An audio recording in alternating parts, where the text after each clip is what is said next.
Euh, maximum, en fait, la valeur la plus élevée de la fonction sur tout le domaine, non.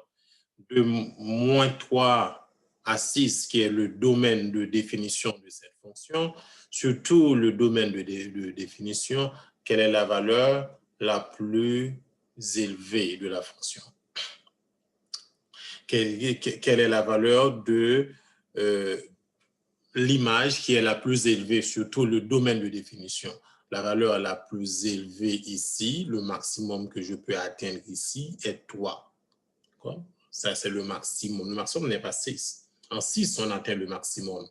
D'accord? Le maximum est 3. Ce que le minimum ici est moins 1.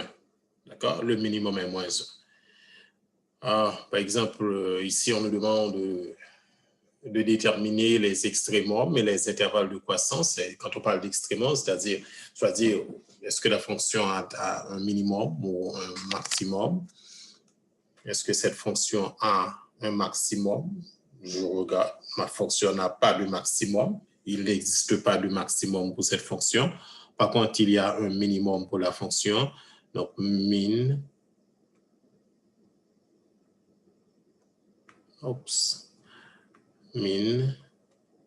de f, j'appelle ma fonction f, d'accord?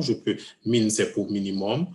J'appelle ma fonction f. Ici, c'est notre fonction f de x égale à x carré, d'accord? Min de f, ici, c'est quelle valeur? C'est 0.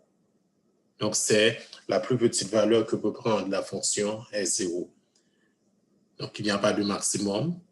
Pour cette fonction, c'est quoi le maximum? J'écris max. Je vais appeler cette fonction g. Max de g est égal à quoi? Le maximum, on voit très bien que c'est 4. Ça va? Min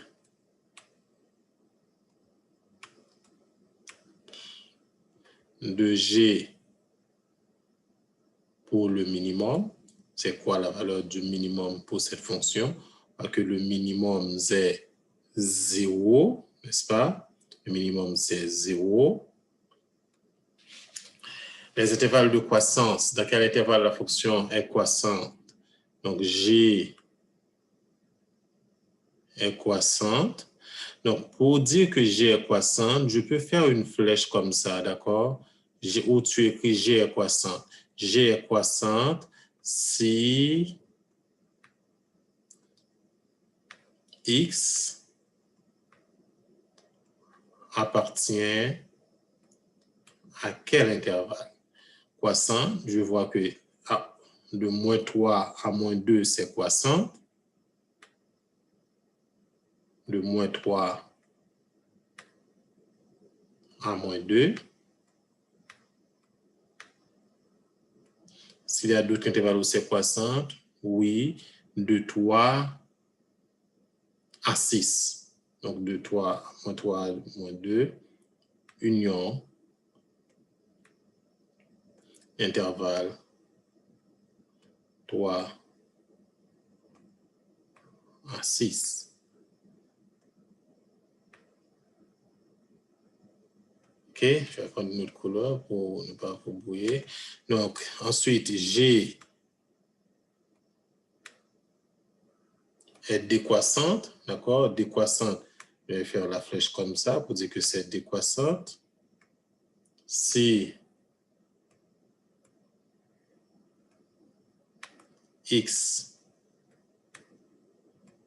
appartient à l'intervalle quoi? Moins 2 à moins 1.